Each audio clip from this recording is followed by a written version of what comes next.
Now let's look at marginal and average costs. First, marginal costs. Marginal cost refers to the cost of an additional unit of output. So when we say the marginal cost of the fifth unit of output, we don't mean 5 units. We mean just the fifth unit on its own. How much did that one cost? How much did the 8th unit cost on its own? How much did the 20th unit cost on its own? And so on. So how do we measure the marginal cost of producing an additional unit of output? Well, it's simply the change in the total cost due to producing an additional unit of output. So we can see here that we've got a change in total cost, delta means change in total costs, due to, or over, the change in output, where in our story the change in output is simply 1. Now, what we would notice then is that why would total cost change? We know from the previous video that the reason the total costs go up is because that part of total cost which is going up is total variable cost. Remember, total cost is made up of total fixed and total variable. So the change in total cost must be due to the change in variable cost. And therefore, a change in total cost will be identical to a change in total variable cost. So, marginal cost will be equal to the change in total cost over the change in output, which is 1, which will simultaneously be equal to the change in the total variable cost, or the total labour cost, due to increasing output by 1. We can see this in the following table. So this is the table carried over from the previous video, and we've got our output here. The firm can increase its output, and we've got our total variable costs, or our total labour costs. We can see that they're rising. We've got our total costs, and we can see that they're rising. The total cost is the total variable cost plus the extra $500 fixed cost added on top. Now let's calculate marginal cost. The marginal cost is going to be the change in the total cost divided by the change in output. So due to changing output by 1. So we're going from, for example, 0 to 1 unit of output.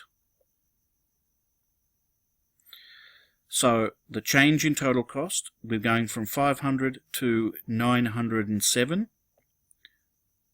divided by a change in output of 1, so over 1. And that gives us the marginal cost of producing the first unit of output as $407.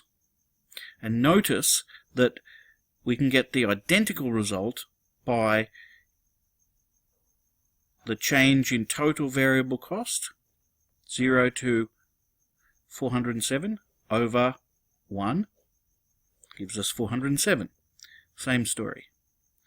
If we went from 7 units of output to 8, so we want to know how much does the 8th unit of output cost? Well, total costs went up from 2,268 to 2,449. They went up by that amount, divided by the change in output 1, gives us $181. So the 8th unit cost $181 to produce. And again, same story, we could have put the change in the total variable cost over the change in output and got the same result. If we went from 12 to 13 units, so how much does the 13th unit cost? Well, the total costs went up from $3,567 to $4,018, divided by the increase in output, which is 1, gives us the marginal cost of $451. So the 13th unit cost $451, and we could have put total variable cost over the change in total variable cost over the change in output, and got the same result. Alright, so we've got a pile of data here, but what does it look like? So here's our graph of that data for marginal cost. And we can see the marginal cost curve has, that marginal cost data has a very interesting pattern to it. We can see that initially marginal costs, that is the cost of each additional unit of output, is quite high, but it falls. But after a certain point, surprise, surprise, at the 7th unit of output, when the law of diminishing marginal returns to a variable input kicks in, the marginal costs start to rise. That is, each additional unit of output costs more to produce than the previous unit of output.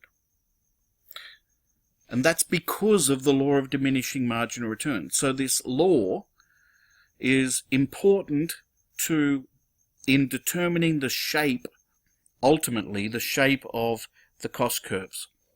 It's what causes the marginal cost curve to slope upwards like this. It causes it to have this upward tick shape to it. It gets steeper and steeper and steeper, indicating that each additional unit of output costs more and more and more. Okay. So this is reflecting the fact that the total variable cost, and thus the total cost curve, is growing at an accelerating rate. So if you remember the total cost curves, here's the blue one is the total variable cost curve, and the green one is the total cost curve. And we can see that after the 7th unit, they get steeper and steeper and steeper, meaning that more and more is being added to total costs for each unit of output produced, as reflected in the marginal cost curve. Okay, so much for marginal costs. What about average costs? This is sometimes also called per unit costs. So for all of the costs, all of the totals we've looked at, they have their mirrors as averages. So we've got the total cost divided by the output produced will give us the average total cost. The total variable cost divided by the output produced will give us the average variable cost. And the total fixed cost divided by the output produced will give us the average fixed cost. Easy peasy. You can actually calculate the average total cost in two ways. One, you could take total cost divided by the output, or you can just say average variable cost plus average fixed cost equals average total cost. Simple. So these are reflecting the cost per unit of output with respect to labor and with respect to machines, and with adding up both. If we take let's go back to our data and calculate these averages. So here we've got our quantities, the average variable costs, the total variable cost, the total cost. We've calculated the marginal cost, the cost per unit of each additional unit, not per unit, of each additional unit. Now we want the average variable cost. The average variable cost will be the total variable cost divided by the output. So that's pretty easy. Total variable cost, in this, say, for the first one, total variable cost 407 divided by 1 is 407.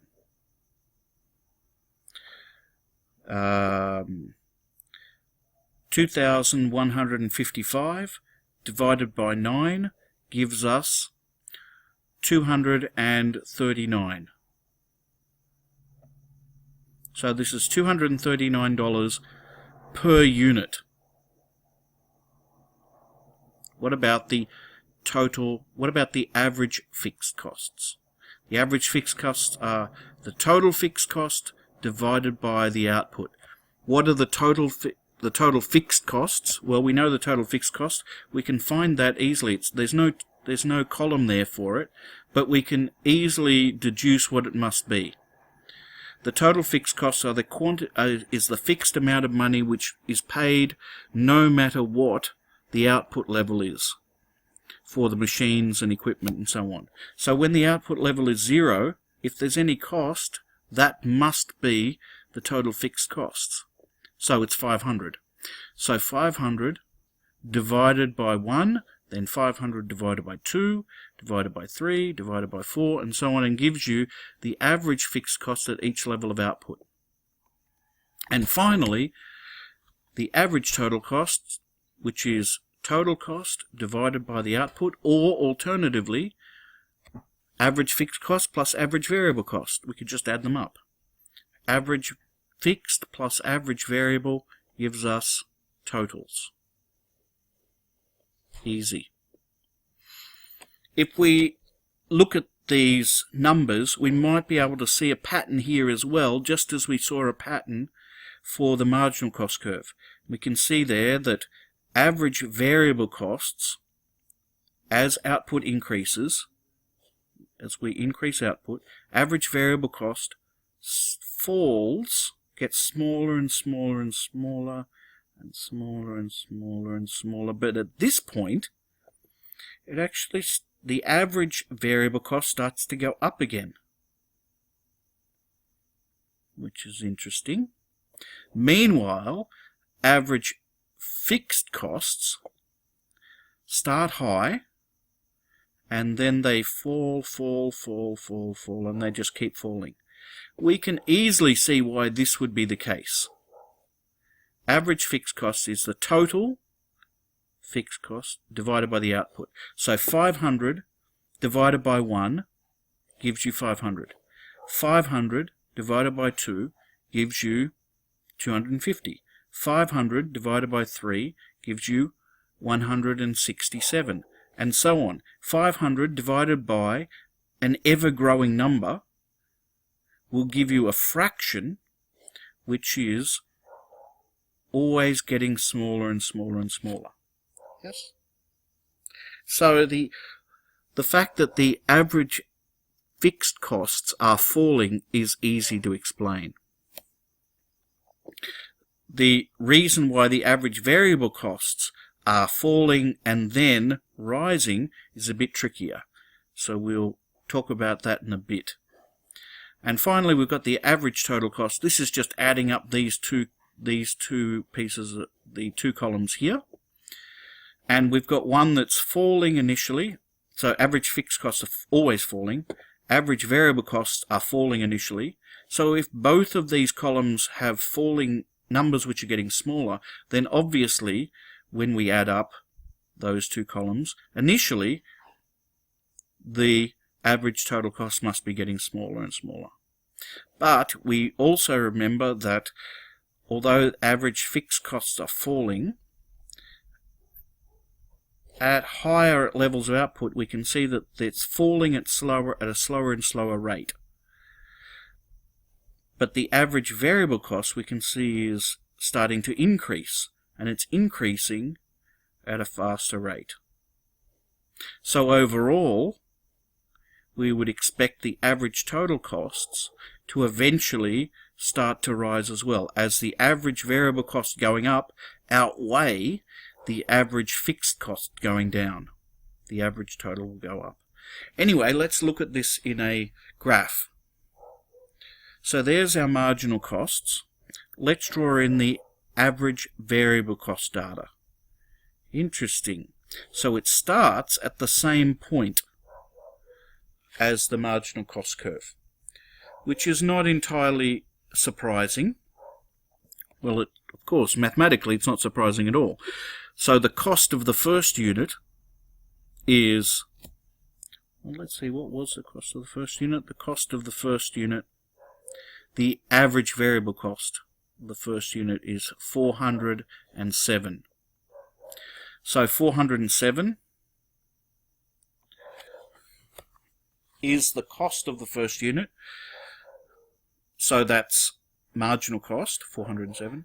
The average cost of the first unit is obviously going to be the same. 407 divided by 1 is going to be 407. So both of these curves will start at the same point, but they diverge. But we can see that the average variable cost curve is downward slope, is falling until, interestingly, it hits the marginal cost curve and then starts to rise again. Okay, why is it that the average variable cost curve has this kind of U shape to it? It falls, hits the marginal cost curve, then rises. Well, that's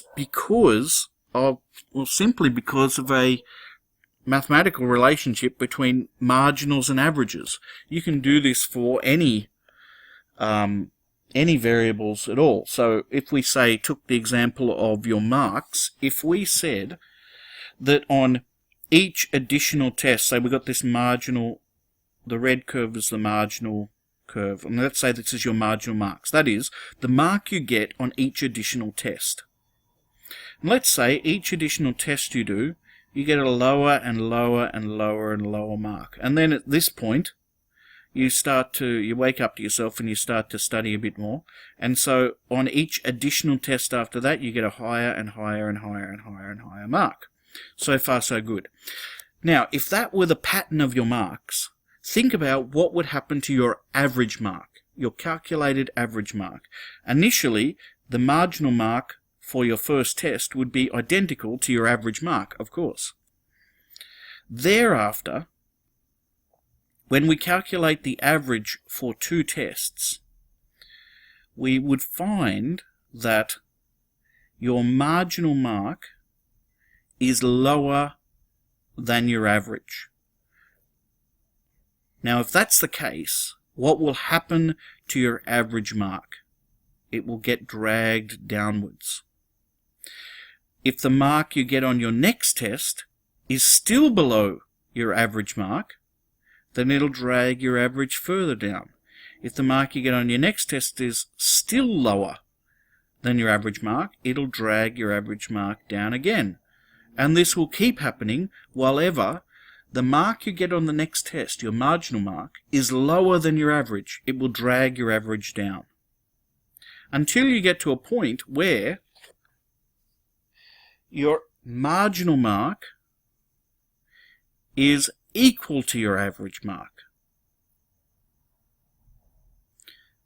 What happens after that? In our story here, your marginal mark, that is the mark you get on your next test, is higher than your average. What happens to your average if the mark you get on your next test is higher than your average mark? It drags your average up. Mark on your next test is higher than your average again, drags your average up. Mark on your next test is higher than your average again, drags your average up. So, wherever the marginal mark is lower than your average, it drags your average down. Wherever the marginal mark is higher than your average, it drags your average up. There must have been a turning point between your average being dragged down and your average being dragged up. At that turning point, it must be the case that your average and your marginal mark are identical. They must, if we put them on the graph like we have here, intersect. Okay. So, the same rules apply when we're talking about costs. Yeah? So when your marginal costs are lower than the average, it drags the average costs down. When the marginal costs are greater than the average, it drags the average costs up. The point at which there was a change from dragging your average down and dragging your average up, at that point it must have been that the marginal cost and the average variable cost in this case were identical. Alright, what about the average fixed costs? Remember, the average fixed cost started high, and we had a good reason for thinking that it would fall and fall and fall. So when we plot the points, we can see that the average fixed costs fall. But eventually they fall at an ever decreasing rate. But nonetheless they fall. What about the average total cost? Remember, average fixed plus average variable gives you average total. So let's take the average fixed cost and add them on top of the average variable curve, like this.